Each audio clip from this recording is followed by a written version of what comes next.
What's up, everybody? It's the Power Rankings Podcast, aka the Power Rankings Show. I'm your host, Elliot Harrison, and I am pleased to be joined on this Wednesday with the very tan at Marcus_Mosher. Hello. That music just gets me fired up every single time. I cannot wait to do the Today Show. Can you hear this power drill going on outside? I can't, but... Oh, good.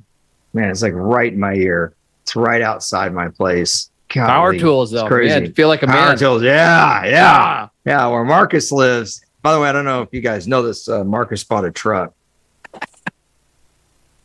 Been doing man stuff with the truck. Was putting stuff in it all the time, driving around, hood down. Yeah. Did you take that selfie yet? Oh, every day. The Oakleys? Yeah. When do you get it? How long until that replaces the Mike Tyson as the Twitter avatar? How long? The music started going from the pop station to a little bit more country, a little bit more Jimmy Buffett now. All right. Yeah. So draft related. It's draft season. And I have to say, Marcus, I always learn something. Even though I'm not a draft guy. So I'm curious what I'm going to learn today, because today we're going over Marcus's 8 teams. Yeah, Marcus did the rankings. Like I told you in the offseason, he actually has to work. And believe me, he does complain about it. But Marcus did the 8 teams that have to get the draft right, draft right. No mulligans, no C pluses, maybe not even B minuses here. These are teams that really need to knock it out of the park. And so before we get into this grouping of teams, what was your thinking here? Like, what were the criteria? Is it maybe that they really screwed up the last couple drafts before this one? They just can't afford to have another bad one? A little bit of everything, right? Yeah. Some of these teams are drafting really high. Some of these teams have multiple first-round picks. Some of these teams just have a lot of picks, or it's just a big year for them to get it right. So a little bit of everything, and we'll kind of go over that as we get through each team. I see one team on here that I'm going to have to add, or not on here. I'm going to have to add to your list because it might be the last year of the regime. And I think that's a year that you really have to get the draft class right. Of course, it's really hard to do that because you can have a great draft class, but hardly have any immediate starters in that class. So that's always tough. But let's get started with your first team. Who's first up on the list? Who's number 8 here? Yeah, it's the Carolina Panthers, right? Whenever you trade all those picks and you trade away your number 1 receiver in DJ Moore for the number 1 overall pick, you better get it right. And Carolina drafting at number 1, it seems like it's trending in the direction of Bryce Young, the quarterback from Alabama. You got to get it right. Like if this is the quarterback that's only average or only slightly above average, it's going to be pretty detrimental to their future.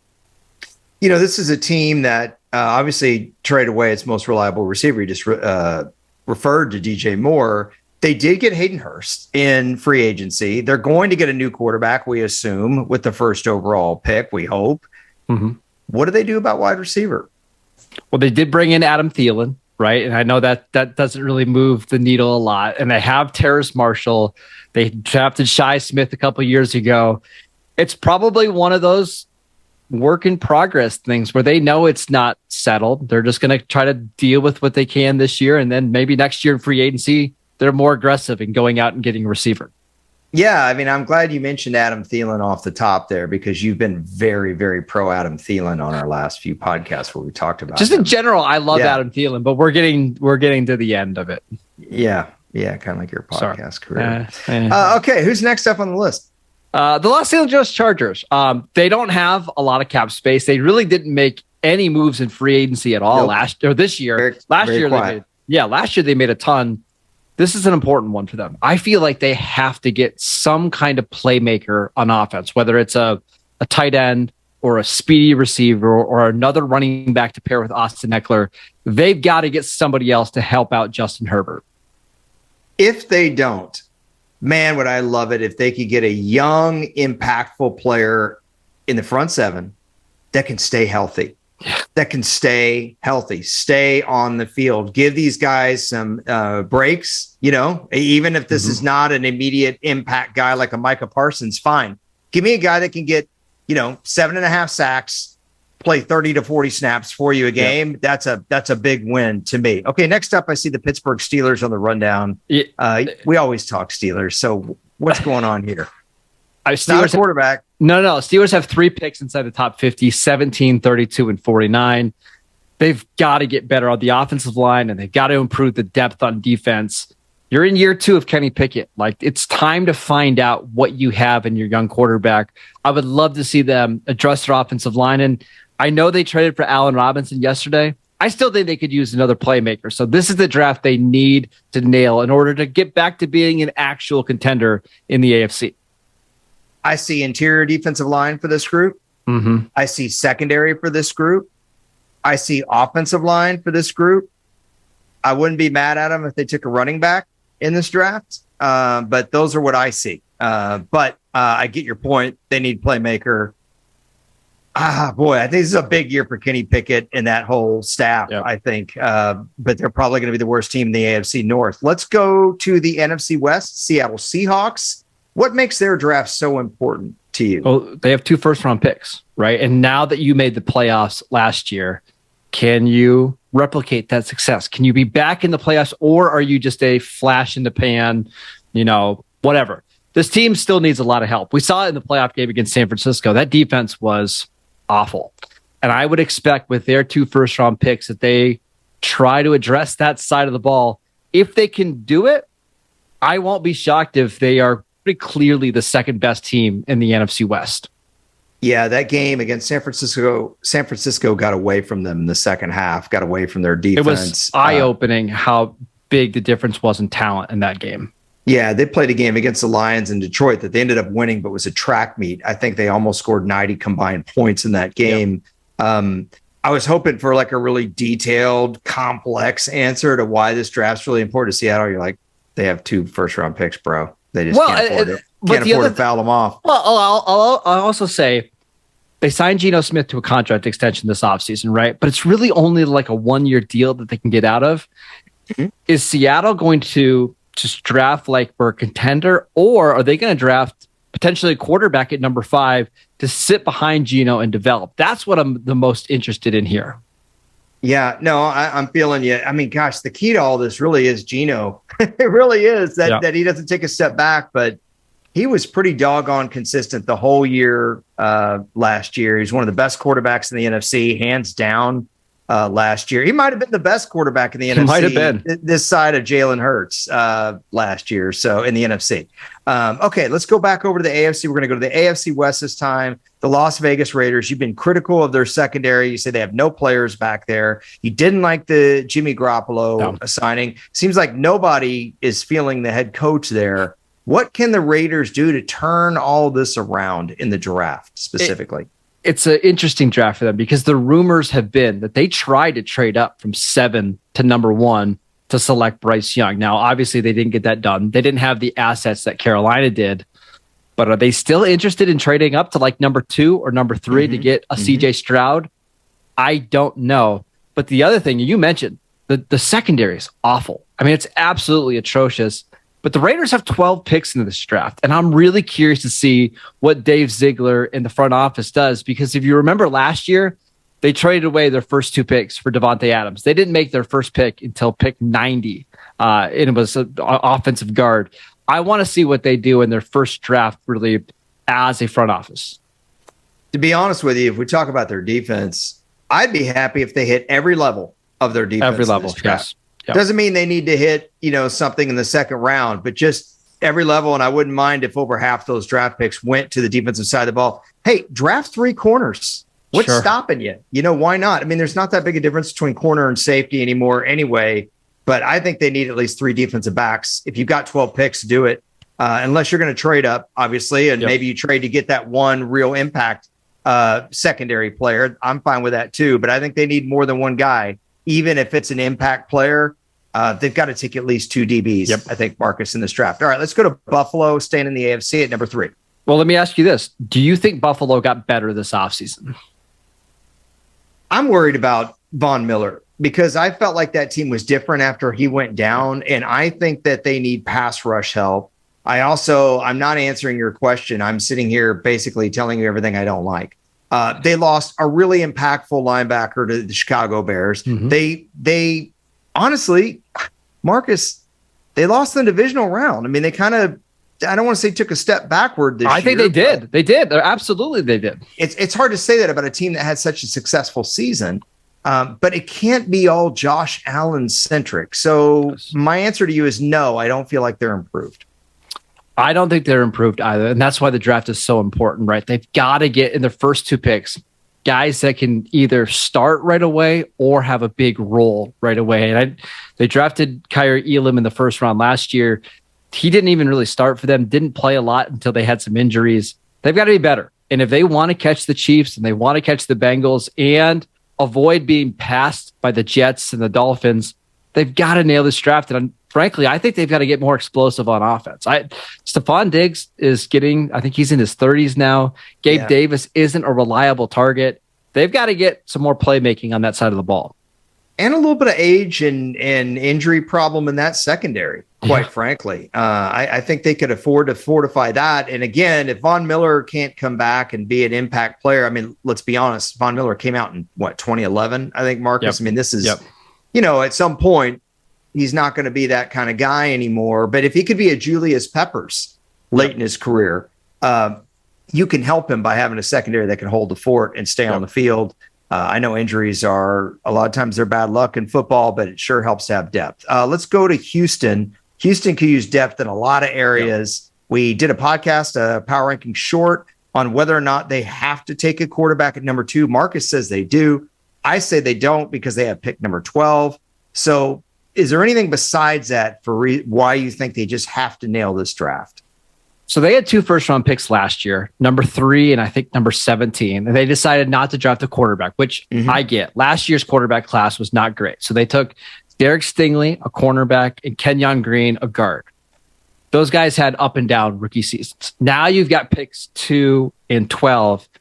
You need more. You need to have a better, more impactful draft class. This is a year nobody's expecting you to make the playoffs, but I need to see you win some games and show improvement. I think they've got to knock these 2 picks out of the park in order to at least show some relevancy.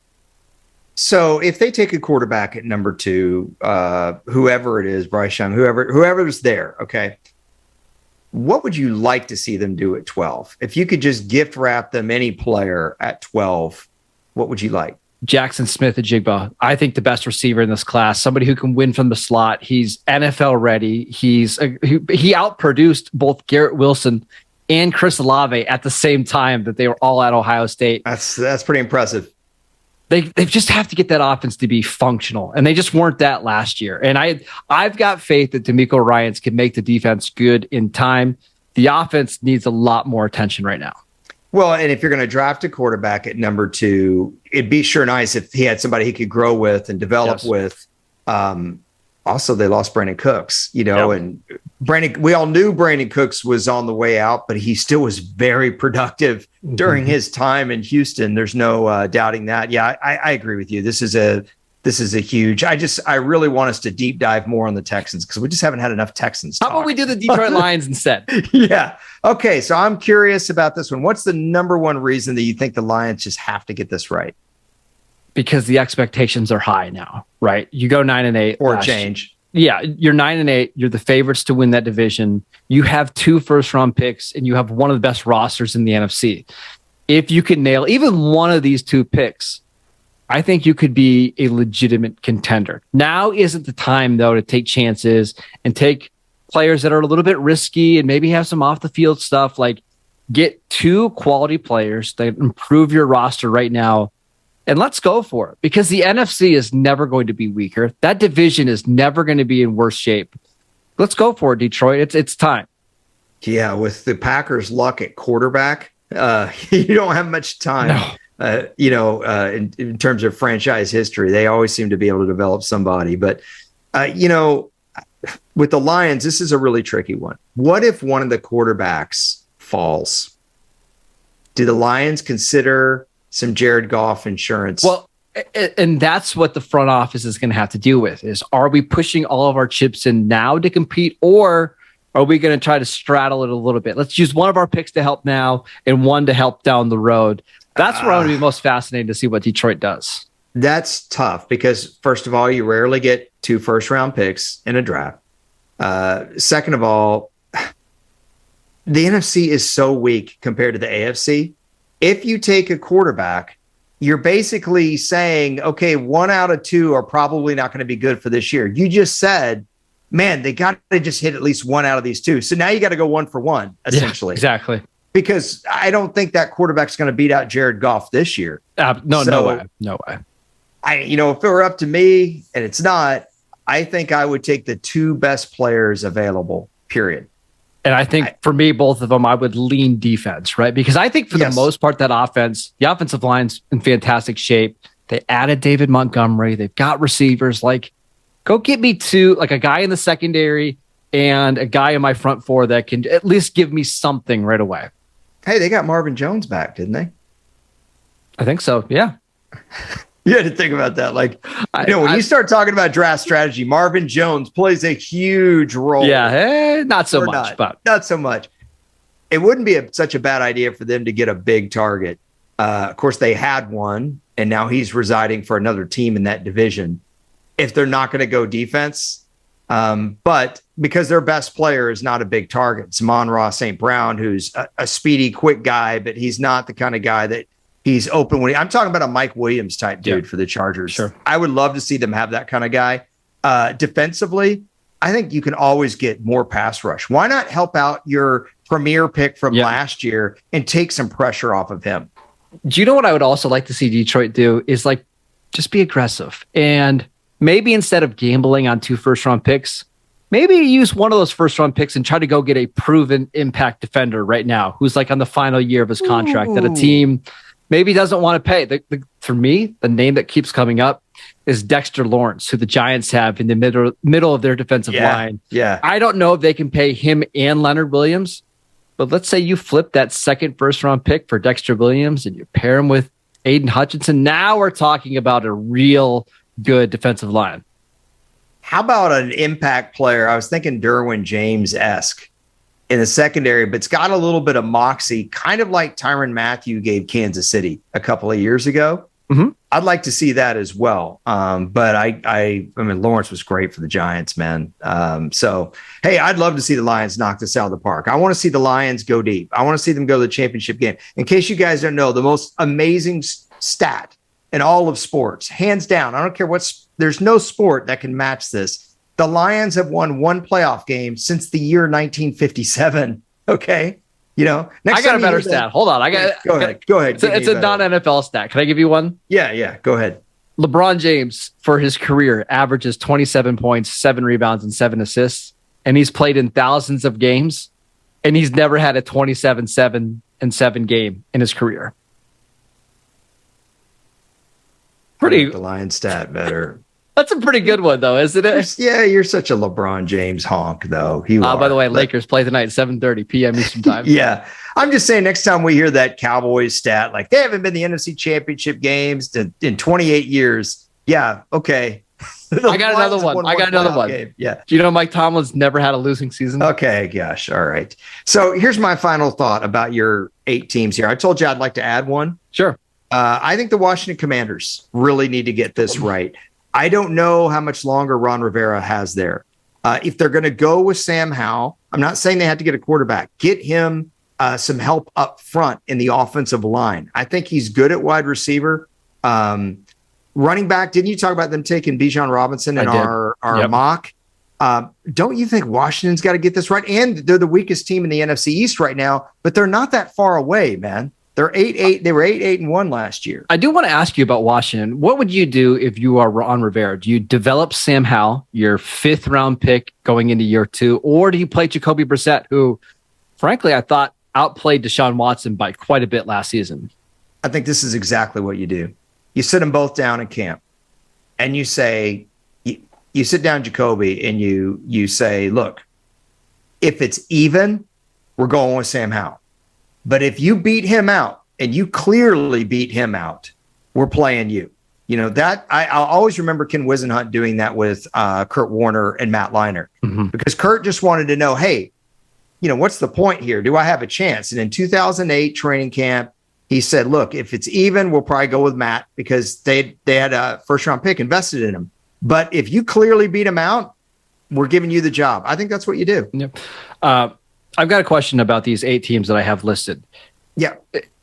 If all 8 of these teams absolutely nail the draft, which team has, the highest ceiling, or which team raises their ceiling the most with a perfect draft?